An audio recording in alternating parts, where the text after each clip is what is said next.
James Wilks joins me on this special broadcast today of the Game Changers fame, and we're going to be talking to him about veganism, all about veganism today. James Wilks, a retired MMA fighter turned elite military trainer. You have taken to veganism after the career-stalling knee injury. James, you took a deep dive with research into vegetarian-dominated diets that led you to believe that cutting all the animal-based food from the diet helps recover. What are the key results of your findings, if you could tell our viewers about it? Yeah, what we found was that meat and dairy is inflammatory. That's one of the biggest things. It's causing a lot of inflammation in the body. And in the short term, that can impact your athletic performance or even sexual performance. And in the long term, that can lead to some of the chronic diseases like diabetes and heart disease. Right. And when you say athletic performance and your sex performance as well, if you could give us a few examples of people who have taken to veganism and perform better in athletics and in their sex lives as well. Yeah, absolutely. Well, I don't know too much about everyone's sex lives, of course, but in terms of athletic performance, I mean, as you see in the film, Patrick Baboumian, who has the world record now for carrying the most weight over 10 meters. But there's lots of athletes now that are switching to plant-based diets. You know, we like to say it's all or something, not all or nothing necessarily. So just getting more plants in your diet is going to be beneficial. And we're seeing a lot of athletes like Chris Paul, the NBA player, or Serena Williams shifting to a significantly plant-based diet. Tom Brady switching to more plants because it's extending their careers, right? So when you're in your early 20s, you might not notice it as much. But over the long term, there's a lot of professional athletes that are switching, gold medalists, a lot of soccer players, and so forth. I'm very intrigued to know what difference it makes to one's sex life too. I think for the benefit of our viewers, it's important for them to understand that getting rid of your meat and turning to veganism can really help their sex life and their sex drives. Yeah, that's it. So really the inflammation, if you have it in your arteries, there's a lining of your arteries called the endothelium. And that produces a nitric oxide, which is a vasodilator. So it opens up your arteries and allows more blood flow. So obviously that's great for athletic performance, but the arteries, you know, for sexual performance are some of the smallest in the body. And so you're basically opening those arteries up and getting more blood flow.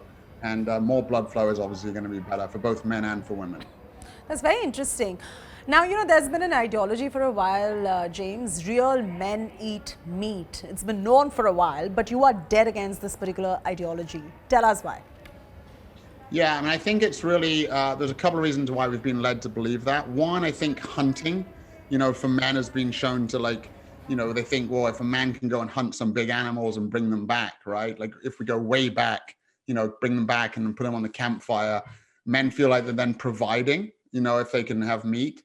And I think, you know, all the marketing as well, where we're sort of sold that we need meat for muscle, you know, and also we need calcium for milk. But the meat for muscle thing is sort of ingrained, and men want to be bigger and stronger, right? There's that sort of gender dimorphism where men are just sort of typically bigger than women. And so the bigger and stronger men can be, the more masculine they feel.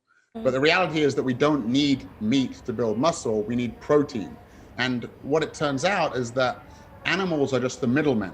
And so all the protein originates in plants, right? Somewhere down the food chain, those plants were providing the protein. And we can just cut out the middleman and go straight to the source.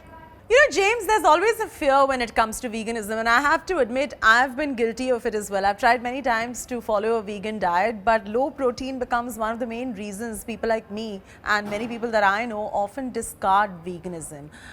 What do you have to tell the likes of me? How do I get the protein that I need from a vegan diet? Yeah, well, first of all, I mean, most people don't need as much protein as they think. I'm not sure what it's like in India, but in the US, people eat about twice as much protein as they actually need. But certainly if you're being athletic and active, then you do need more protein. Of course, when you're athletic and active, you're eating more calories, right? And so then you naturally get more protein if you're eating the same percentage. But it is important not to just take meat off the plate and to incorporate higher protein foods such as, you know, legumes, which is lentils, beans and peas, and nuts and seeds, that type of thing. And then some people, you know, a lot of amateur athletes, over 50%, are already eating a protein powder, right? So if you're a real athlete, and you're already having a protein powder, you can just switch that out from whey to like a pea or a rice protein or something like that. But definitely, I think legumes, beans, peas, lentils is one of the best things that you can get in for your protein. And what's your take on collagen and whey protein and all these kind of other supplements that people end up taking? Does that supplement a vegan diet? Is that advisable, not advisable? So those wouldn't be vegan. Whey is and collagen both. Well, whey is coming from dairy protein, and so if you're completely vegan, then you would choose some other form of protein supplement. You don't need it, but sometimes it's convenient and easy, to get in a protein shake. And again, there's hemp, pea, rice, sunflower seed. There's all types of different protein powders that are plant-based. So that's an easy switch. And that's one of the other things is just finding those easy switches. So instead of dairy milk, perhaps you're throwing in soy milk or almond milk or rice milk, or there's all types of different plant-based milks these days. And so there's always just an alternative that you can switch out. But James, doesn't it take time for many people to get used to alternative forms of milk like the way you said? For instance, I tried getting off dairy and tried soy milk for a while, almond milk for a while, but my tea and my coffee doesn't just end up tasting the same. And hence, many people shy away from going to a vegan diet saying, hey, you know what?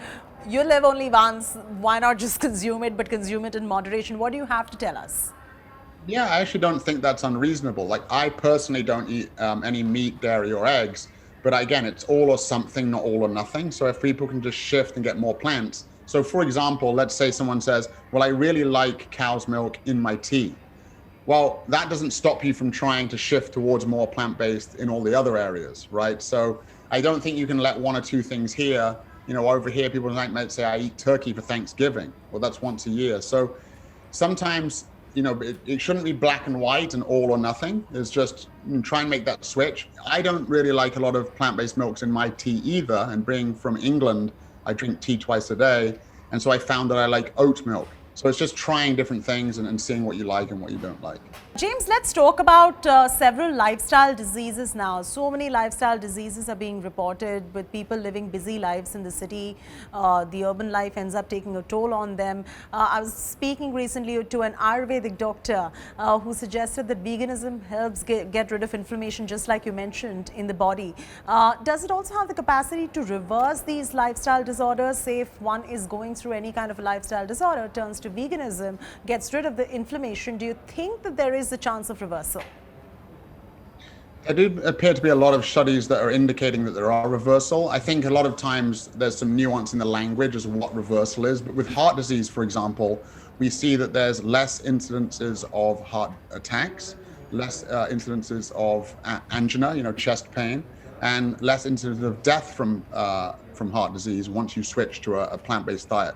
I must point out, though, there's a difference between, eating lots of whole foods, beans, grains, fruits and vegetables, and a vegan diet that's full of chips and soda. Those things aren't going to help slow down or reverse any disease.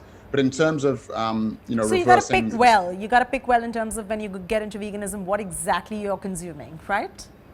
Yeah, you do have to be careful, and diets should be well planned, whether you're eating animal products or not, right? You can eat a junk food diet, whether it's plant-based or whether it's omnivorous. So you do have to eat, try and get mostly whole plant foods in the diet. That's the way to go, and that can slow down or potentially even reverse disease.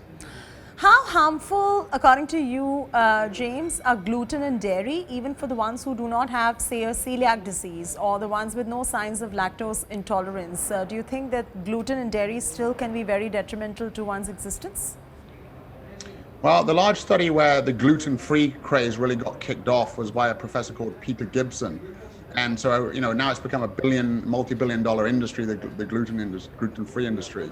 And it turns out he redid the study, and it turns out that most of it was a placebo effect, and that a lot of people are diagnosing themselves with gluten intolerance. Mm-hmm. There are some people with celiac, as you said. There's also some people with gluten sensitivity, which is less significant, and then also with a wheat intolerance. But for most people, gluten's not going to be a problem at all. And then for dairy, it's much more than just the lactose intolerance. The amino acid profile, the breakdown of the protein can be problematic. High in saturated fat, which we know increases the risk for heart disease and diabetes. So gluten, safe for most people. Dairy really is something that I would suggest really cutting down or eliminating altogether. And what about somebody like me who loves cheese and, I'm not lactose intolerant as well. And I've tried the dairy-free cheese as well, but it does not taste the same. How do we make that transition?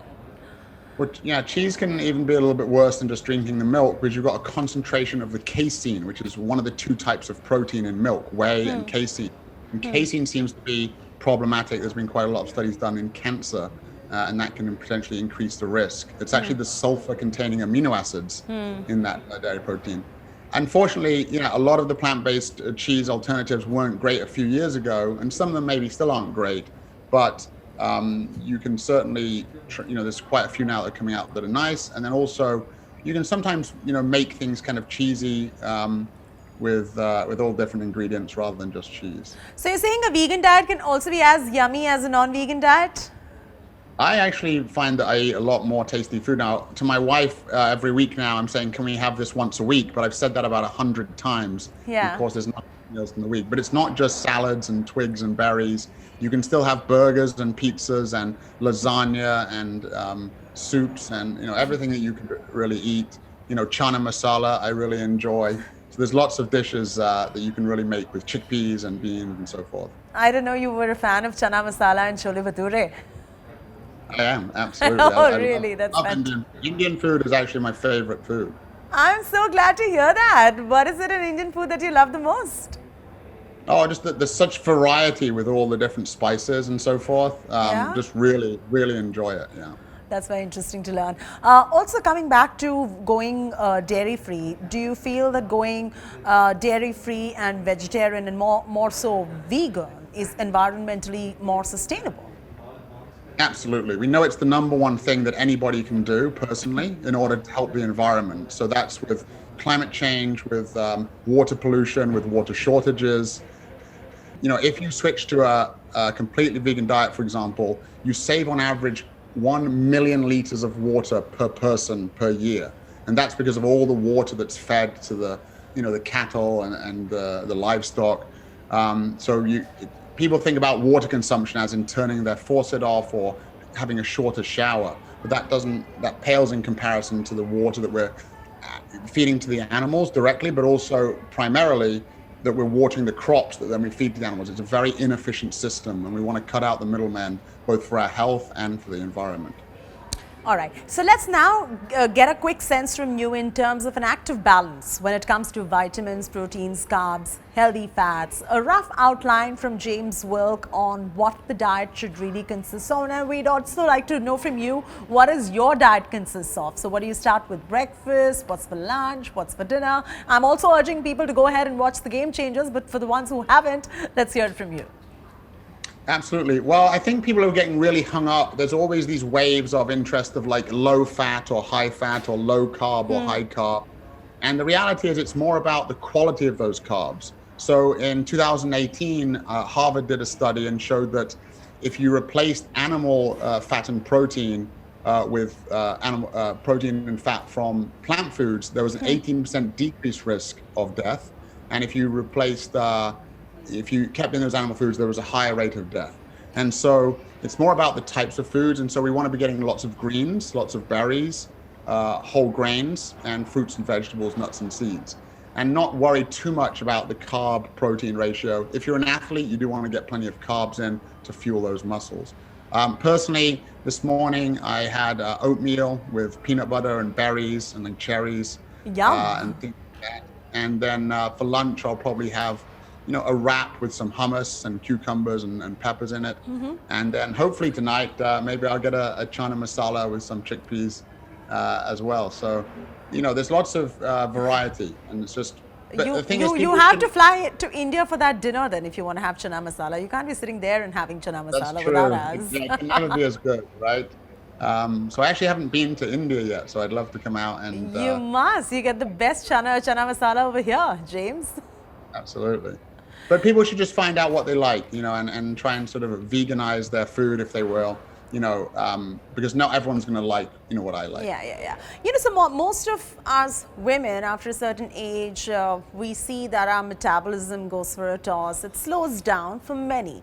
And then when you go to doctors, they always say, okay, you know what, make sure you have a high protein meal. So what do women like me do? They take on to meat, or they take on to protein, a high protein vegetarian diet. In terms of being veganism and having high protein diet, what should my diet consist of? Yeah, well, it is a good point. As you get older, female or male, your protein requirements actually do go up. Yeah. And so you do want to make sure you're getting in good amounts of protein. Yeah. But again, the largest study comparing vegans with meat eaters showed that the protein amount that people were getting without really trying was about the same. I think there's just this myth that plant foods don't contain much protein. But again, it's getting in the beans, the peas, the lentils, of which there's some great Indian dishes, right, with those foods in. And so that would be the main staple, and getting nuts and seeds, right? So just finding those foods, you can't just stick with fruits and vegetables. You've got to get in the legumes, beans, peas, lentils. In England, we call those pulses. And then also the nuts and seeds, nut butters and things like that. Many people who are missing their meat after turning vegan, they've taken to plant-based meat, and that's become a bit of a fad, I would like to say, all over the world, and now it's picking pace in India as well. Now, there are some plant-based products that contains fillers, say added sodium, and many can be high in saturated fats as well. So according to you, is it wise to go to switch over to plant-based meat, or just knock it off altogether? Well, I think that they're a good segue into plant-based eating. And then also, once you're plant-based completely, having them occasionally. People say, well, are they healthy, right? But when you ask if something's healthy, it's always compared to what? And so if you compare that to, a regular meat burger, even if it's grass-fed, there's been studies recently, plant-based meat versus grass-fed beef. The plant-based meat is lowering people's the blood markers for risk of heart disease and diabetes, the cholesterol, the triglycerides. But if you compare that to, say, a lentil stew or a nice chana masala, which we keep going back to, those are going to be healthier than the meats. So I would have them occasionally, but not, I think, on a daily basis. Many nutritionists will always say, cut down on all the carbs that you're having and you'll have a better life. Cut down on all the processed food that you're having and you'll have a better life. What's your take on that as far as carbs are concerned? I want to hear from you. Well, in terms of carbohydrates, there's a lot of confusion because people are confusing white sugar and white flour, which are carbohydrates. Which is refined. Right, refined, and versus whole food carbohydrates like whole grains, and in legumes and fruits and vegetables. And so if you look at the studies on fruits and vegetables and all sorts of whole food carbohydrates, not only is it better for your health, but it's also cutting down on your body fat percentage, lower waist circumference, lower body fat. So people shouldn't confuse those two things. It's very different.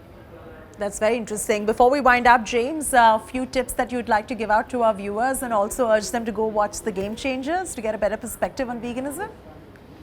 Yeah, I mean, I would say that for most people, don't try and jump in overnight. Try and find some foods that you like. Find those easy switches, maybe a plant milk or something like that instead of a cow's milk, a meat alternative or lentils. Just try and switch things out gradually and find the things that you want, and that'll crowd out all the other things. And just remember, it's not all or nothing. It's all or something, and you don't have to necessarily have to have a goal of being completely vegan unless you want to. All right. Thank you so much, James, for taking the time out and talking to us. That's lesson 101 in veganism for me. I have a lot of takeaways from this particular interview. I hope you're leaving our viewers also with a whole lot of takeaways. And for more on this, you all must go there and watch The Game Changers. Thank you so much, James Wilks, for joining us on this broadcast. Thank you.